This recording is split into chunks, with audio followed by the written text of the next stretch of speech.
Hello and welcome to Choices Global, a production of First Assembly of God, Workmanville, Georgetown, Guyana. On this program, we curate and cultivate conversations pertinent to nation building. Our topic today will examine current and potential innovations in information technology that can optimize government services to the citizens of Guyana. We have a diverse panel of leaders who are all Guyanese, while some reside in the diaspora. Dr. Wilbert Lee is a retired colonel of the Guyana Defense Force with a range of expertise, including security, project management, and transformational leadership. Mr. Erson Smith is a computer systems and software engineer who has over 20 years' experience serving in government and quasi government institutions.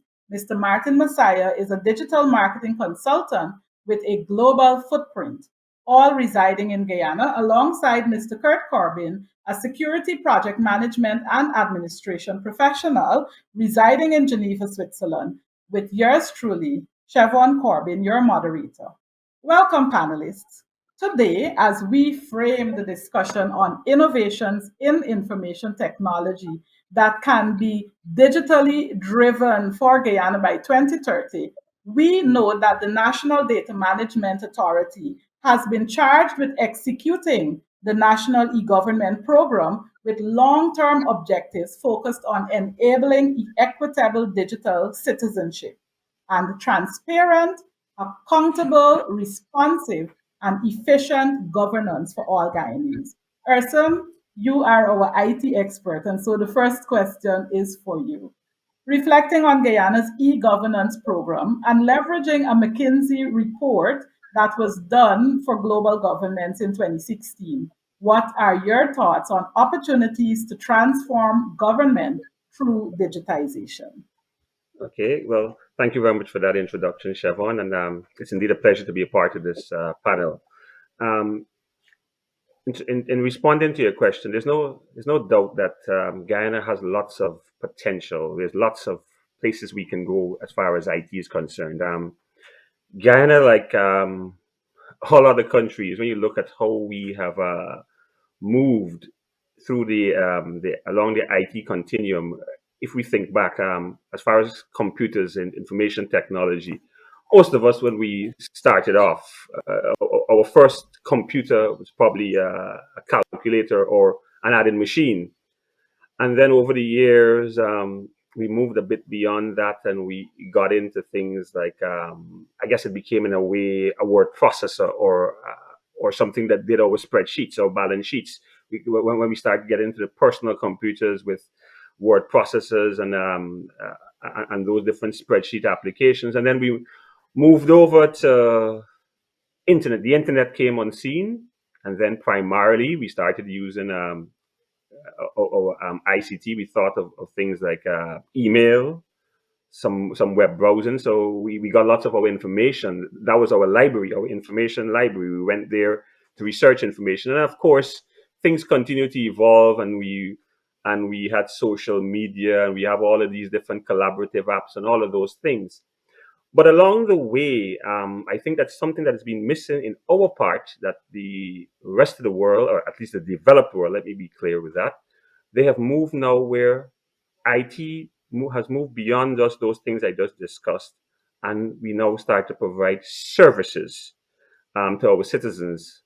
Well, governments have started providing services, and I think that is the particular area that we really need to move in that direction now, where not just government, but everything, private sector, where as citizens, we can now access services online. And for me, that is the area in which we are going to be moving, or we need to move in the over the next few years. And of course, there are many things, and I'm sure as we go through the discussion today, there are many things that need to happen for us to move to that level where we now offer services to our citizens online. Awesome, I like Urson. I the think you've just taken us through the landscape or how we've evolved. Dr. Lee, go right ahead. yeah. Thank you. I like the fact that thank you, Siobhan. I like the fact that Orson started from the perspective that it's not if we should digitize, but rather the speed at which we should grapple with the concept if we really want to advance further in the 21st century. Given the not just the wide expanse of our landmass, 83,000 square miles or 216,000 square kilometers, but the geography itself, that it's diverse. We need to, and we have less than 1 million people living here in Guyana. The other feature is that our population is dispersed over that land area, and so with digitization, we would reduce we would increase rather the speed at which information can reach those persons who need to have information at their fingertips. And also, it reduced the economic costs that people will have to expend currently to go to areas where we still have a huge stockpile of analog information. So with digitization, not only we have information, we'll have photograph, we'll have a wide range of features that can be made available to the common man. And I know that given, I mean, Orson mentioned the fact about, smartphones and all of that. With the wide dispersal of smartphones also, it means that we have some of the quote unquote infrastructure already in place so that persons can benefit from digitization. And so those are my initial comments, but I like the fact that it's not if, but the fact is that we should hasten our digitization process. Awesome. Martin, Kurt, reflections. All right. Well, thank you again for having me on another program. As we discuss this issue of technology and how we're going to interact with it as a nation like Guyana, I think that what's important is for us to not look at technology as being just a fancy thing or just being these expensive devices or websites and them kind of thing. It's important for us to look at technology as being something as a tool that is going to help us to scale or escalate our ability to perform, right? For example, let's look at it like a hammer, right? If you have a nail and you want to put a nail into a piece of wood, you could use your finger. It could take you a very long time, but it's possible. But what we did is that we invented a technology called a hammer. And a hammer is able to escalate or to scale up your effort. So one hit with a hammer could be equal to 1,000 hits with your hand. So that's how we should look at technology. It's about escalating our capacity. It's about radically enhancing our ability to perform different tasks. And it's something that we should welcome. It's something that we should definitely welcome and something that we need at this point in time because Guyana is at a unique stage, on the global stage, at even the national stage, where we now are going to be expanding and growing at an amazing rate, at a breakneck rate, if some might say. And in order for us to really perform and to benefit the most from this sort of growth, our many services, whether they're governmental or non-governmental, would need to be able to adopt technological aspects or elements so that instead of a worker or one office being able to, for example, process 500 pieces of data, they'd be able to process 5,000. And sometimes one officer might be able to process 1,000 just because of the tools that they're going to be using. And it's the other point I'd like to mention about this entire adoption of technology is that it's not about removing people or canceling people jobs or replacing people. It's about equipping people with tools that will make them better. All right. So that will be my introduction. Great. So maybe I would frame the second question, and I'm happy that Dr. Lee emphasized it's not if, but when and at what speed. And I'm just reflecting on my own experience working in Geneva, Switzerland, where over 10 years ago, my own organization, we manage what, 8 to 10 billion. We're now at 18 billion as of post pandemic. But we digitized our system, meaning our system for approval of disbursements, approval of grants to countries. And this was done 10 years ago. And what we found that at the point of the pandemic, we did not have to go into the office. I could sit from my computer at my desk and approve 1 billion US dollars, 500 million US dollars by the click of a button. And so I want to posit that out of the McKinsey study that we just referenced, they spoke about four pillars of digitization and how it could support governments. And those pillars were services, processes, decision making, and data sharing. So I want to ask you panelists, where do we start on Guyana's journey? Okay, if I may jump in here, I'm happy you referenced the pandemic because the pandemic, while it had its negatives, we lost lots of lives. A lot of people got sick. Our lives were disrupted.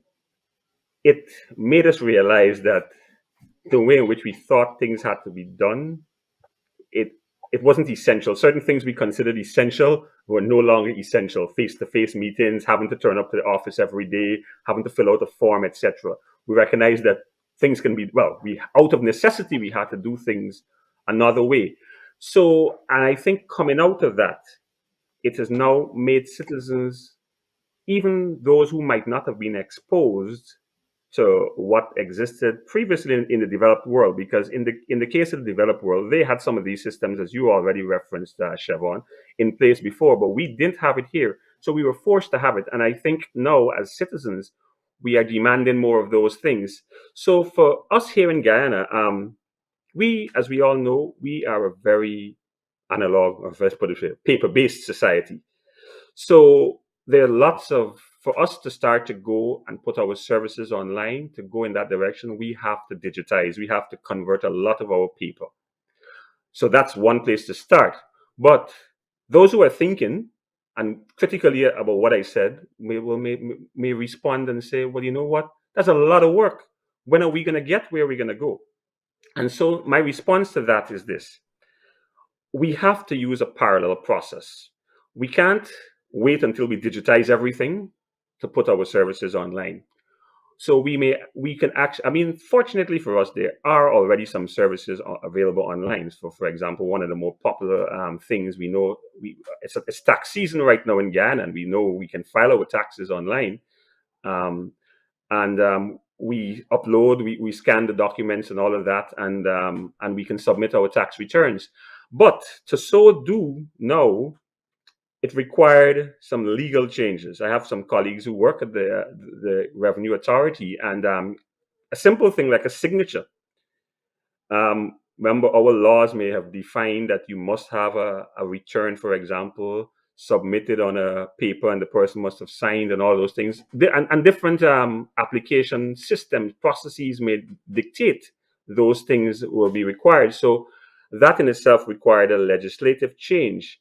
So a lot of things we have to do will have to be done in parallel, but that should not prevent us from starting to digitize or starting to put our services online. Because what we can do at the bare minimum, for example, in some instances, we can at least put the form online and allow people, for example, to fill the form.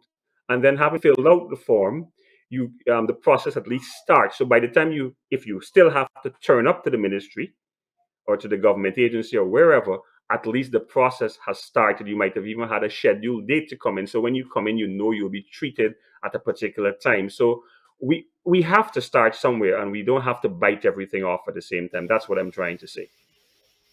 Well, Urson, I like that point that you highlighted, especially when it comes to the changing of law and everything. And I like to look at this decision. How are we to interact with technology? How are we supposed to approach this revolution? Well, my perspective might be a little innovative, but I would say use pull factors rather than push factors. Show people how they can make money using this, and have them build the roads. For example, I'll take this away from the technology space and take it to more of a infrastructural development space. Sometimes across the world, if you want to build a road, the government doesn't have to spend money to build a road. What happens is that you create incentives for businesses to fork out that money and to invest in building the road, and then they're able to perhaps benefit from tolls on the road, or through a similar financing mechanism.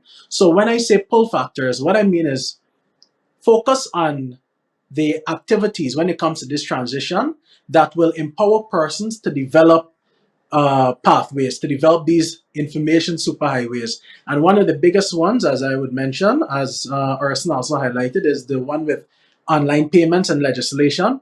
Literally, once that one law is passed, and well, it's not really a law, but once that structure is put in place, that framework for online payments and everything, that would allow Guyanese not only to benefit from faster payments or better data analysis when it comes to being able to track performance and all that. But it would also connect Guyana to that global scale of financing, where platforms like, for example, Zelle, platforms like PayPal, those sort of systems would be able to work much better and much faster within Guyana. And I just highlighted them to give you some perspective, but not specifically those platforms. But when it comes to this internationalization of, well, when it comes to our approach to technology, I think we should definitely focus on the pull factors and primarily start with the online payments. What we've been saying all along, gentlemen and lady, is that from listening to you experts, I'm hearing we need to change the paper landscape. That's how I would call it. We need to remove from the paper landscape to the digital landscape. This requires a few things, in my humble opinion. This requires a strategy, which we have, the government of the day has. It requires leadership, which we have. It requires talent. We have our own person right here, and Martin. It requires the access to technology, which we have. And significantly for me, it requires a cultural change. We in Guyana, we are accustomed to the analog way, as someone said earlier. We're accustomed to doing it like this, and there's a fear that if we remove from this way, somehow persons will lose their jobs. Somehow things would not be as clear cut as they are now. And a big one in that process is transparency. You see, if when we go to not if when we go to the direction of digital and remove from the paper landscape, it gives us a chance, a significant chance, an important chance of transparency. Everything will be digitized, so you do not have to see someone's face. You do not have to go to an office to access a service. Orson mentioned services earlier. You do not have to go to an office to pick up a piece of paper. If you go to transact a business, any business transaction, that person behind that desk, behind that glass, should be able to click on a button and say, yes, Court Corbin, you've paid your taxes. Yes, Court Corbin, you have a TIN number. I must not have to go for that. That is economic, that is time and economic loss. I may have to drive there, I may have to take a taxi there, I may have to take a bus there, I may have to use some mode of transportation, and it also takes up my time. So when changing from this paper landscape to a digital landscape, it gives us so much more. Transparency is the one I would like to leave with us, but it requires a push, as Rasun was saying, a push to a cultural change, a push that to say that we can trust this system. It is a better system. It allows access to everyone. You can remain in the farthest part of the country and you can access your birth certificate without having to come to the capital city. Imagine that. The COVID pandemic, to my mind, was a blessing in disguise. We were forced to do things using technology that we may not have done had it not been for the pandemic. We were forced to do that. Let me cite some quick examples. For example, you had to take the vaccine or show proof of it if you wanted to go into the commercial bank. So, persons who refused, or even those who took it, were given the option of online banking. So, rather than queuing up, you did all your transactions from the comfort of your home. You use online banking. The majority of our school children or the school population, they were introduced to the use of computers, tablets, and all of that. And so, in the comfort of their homes, they were able to attend classes. So, on one hand, we have the adult population, to some extent, were forced to use technology to transact business and other social services. And on the other hand, we had our young population, the students, young people who I think might be more than 50% of our population were cultured by the pandemic to use technology. So I think we have an import, or we have the initial launching pad already established for us to go full speed into the use of technology. So, like Orson mentioned, we can take the parallel approach while we seek to upgrade and to digitize what we already have in the analog system. At the same time, we can forge ahead by using computers, and we can forge ahead using or we can digitize at a faster rate because the pandemic has laid the platform for us to move in that direction. So I think what we need to do, however, is to ensure that we have the necessary infrastructure in place. We have stable electricity, we have proper internet facilities and services so that we can accelerate the rate at which we digitize. And if I may jump in right there where Dr. Lee left it off, I'm happy he's come back to that aspect of the need for the infrastructure, because that's one of the things that we have to put in place as well to ensure that we can benefit from this revolution. Because no point us thinking only about the folks who live in the city or on the coast, and I perhaps even more so in the city, because for the benefits to really be felt by the citizens of Guyana, we must have a situation where there is equitable access. So whether I am in Aishalton, or whether I'm up in Mabaruma, or whether I'm sitting in the comfort of my home in somewhere in Georgetown, or swinging in my hammock in Anai, I should be able to access those services online. I should not feel that I am disadvantaged. So that is why it's important that government and private sector team up to bring the connectivity and reasonable speeds as well, and allow those services, those citizens to benefit from those services that are available online. Everyone has a mobile, well, not everyone has a mobile phone, but mobile phones are a bit more ubiquitous now. And as Dr. Lee alluded to before, the pandemic kind of forced a lot of us, even the older folks, to learn how to do WhatsApp calls and all of those type of things. So we have lost the fear that we might have otherwise had for these devices. So we've gotten accustomed to them. So now it's about getting those devices out to the users as well once we've given them connectivity, and training them, making the systems as simply enough that they can use it and therefore be able to access the service. So that's yet another thing that we have to do in order to ensure that we move forward digitally. Well, I think that you guys have been touching on quite a few themes, which are, to my mind, critical when looking at the IT landscape of a country. I think one of them that you mentioned was legislation, which is important. And I believe, Urson, we'd love to hear your thoughts around how that is necessary because of data sharing laws and so forth. What I've also heard from you guys is around culture shift, and what I would want to do is frame it within the context of maturity of a country ready to be digitized, meaning, as Dr. Lee alluded to, the fact that we have a young population who are already familiar with lots of the IT tools. And so, even if the older population are not yet au fait, we have had so many mommies and grandmothers and granddaddies who've had their younger ones teaching them how to manage Zoom, for meetings and so forth. So I think that the maturity, legislation, those are critical. Another one I believe is cost. And Martin, you did allude to the fact that we could create push factors that create the environment for commercial entities to help the government in building the infrastructure.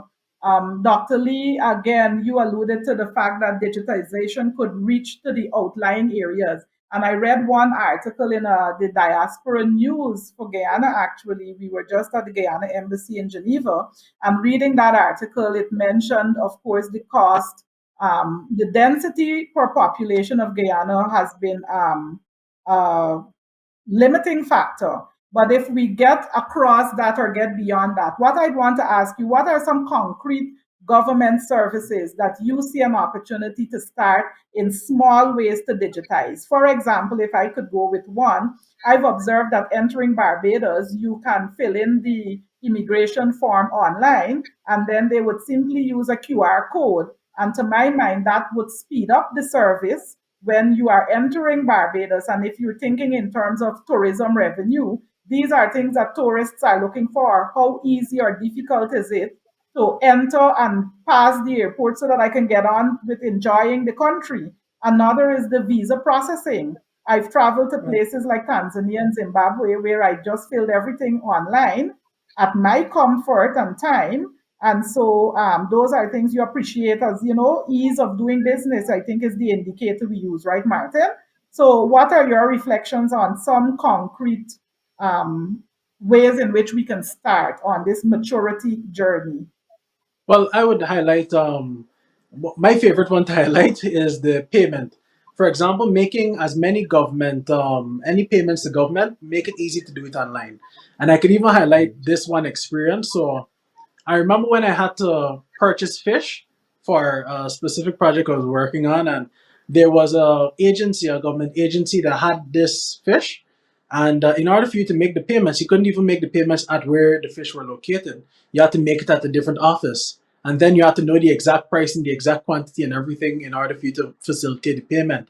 And then you had to carry the receipt to the specific place. So you know, my suggestion would be to focus on making the online payments, and that would save the average person a bunch of time when it comes to going to and fro different government offices. When it comes to transmitting documents that are essential for different transactions with the government, that will also be streamlined because it will be made available online. And when it comes to analyzing the data of what actually generates revenue for the government, when it comes to understanding what people actually care about based on their spending, I think it'll be much easier and much more real time to track when it comes to that area. So I think that focusing on online payments, making it easy for online payments, I think that will be the greatest one. And I will also say that it's important for us not to make it mandatory, just make it easy. Make it easy enough so people will no longer want to do it manually. And once that process is done, it wouldn't be a matter of waiting or trying to push people to get online. People will naturally want to get online and you'll be facilitating the process. Happier people, happier transactions, a better, bigger one here now. Well, I like that, Excellent. but we're still a money-driven economy where we use quite a lot of cash, a cash-driven Cash. economy. And so, I mean, while we don't want to force people, we have to consider how to encourage them to do online banking and to have, easy transfer of all that. But, quickly, some of the things that I really would like us to see, for example, the acquisition of a birth certificate, the submission of job application, the receipt of banking information, some critical information like for the far-flung farmers, how to use fertilizers, information concerning weather patterns and those things. I mean, with a smartphone or just the ordinary phone, you have those information online. You can greatly assist farmers, and by doing that, you increase production and productivity. So there are some simple things that we can start with, and then as we move on over the years, we can go to the um, more sophisticated ones. But there are some simple ones, like I mentioned, that we can start with. Applying for pensions online, that's another thing that we can do. Right. So, Accessing your NIS benefits, and even applying for your passport. But I want to circle back a little bit in the same vein to deal with a matter that Kurt raised earlier on. The fact that when you do an application for a business or what to start a business, another agency can check to see that you are compliant and etc. Now that in itself is not as straightforward as Kurt was saying it, because that would now require legislative change. I fully endorse what Kurt is saying. That is the direction we have to go. But how do we get there? We will have to change our legislation to allow that type of thing. We'll have to change our legislation to allow data sharing between agencies. Now, I know many of you, as soon as you hear data sharing, you get very worried. You think, but it's my data. Why would the GRA, for example, tell another agency that I am tax compliant? That is my business. Behold it right there. As things stand at the moment, When you apply for certain services, you have to go and take your tax compliance into that very same agency that you might have been applying to. Would it not be easier, rather than you having to go into GRA, who already knows that you're tax compliant, that that agency could query GRA, and the GRA responds only with that information to say that yes, Orson Smith is tax compliant. They don't say how much money Orson Smith is working for. They don't say anything else. It just simply provides that very same answer that you would have had to provide, but you would have had to go into GRA, and then you had to then head over to that agency. And that applies with so many government services. And that's one of the big challenges we have. We have to keep representing the same information to different agencies, and that is what takes up a lot of the time. I think it might have been Dr. Lee or Kurt that mentioned earlier on about the time aspect. So that is one of the things when we do data sharing, we have data sharing agreements between agencies, but those agencies are mandated only to share a very narrow scope of information. And when the system is designed well, you, as the citizen, still own your data. And any system that is well designed in that regard will have a flag that tells you every time an agency shares your information. So for those of you who might be concerned about the checks and balances, those are some of the checks and balances we put in that can be put in place, that whenever your information is shared by one agency to another, or accessed by one agency, you are aware of it, and therefore you will know that it's a legitimate transaction or that something funny is going on. Well, Orson, I was going to go with data sharing, but I would not have done it justice like you just did. So thank you for that. So I will just pivot a little bit to processes. That is another area I would like to see develop. Processes. Someone mentioned insurance earlier. I think it was you, Orson, in the amount of time that I have left. We had to submit an insurance request or policy for one of our family members a few years ago. That's before COVID. And I mentioned transparency earlier, right? So when we went to the office and we were expecting to see someone, there was just a box there. There's no interaction with any person. There's a drop box there that you can drop your request into without having the ability to influence anyone. And then you can begin tracking the process of your application of your request online. That is one process I would like to see us do. Minimize physical contact as far as possible to aid with transparency, and then have the ability to track whatever is occurring online. Another process I would like to see. We were out of Switzerland recently, and we took ill the entire family, and we had to call a doctor back here in Switzerland to receive our to get what do you call it, the sick leave request, so we could to send to our children's school and to my wife's office.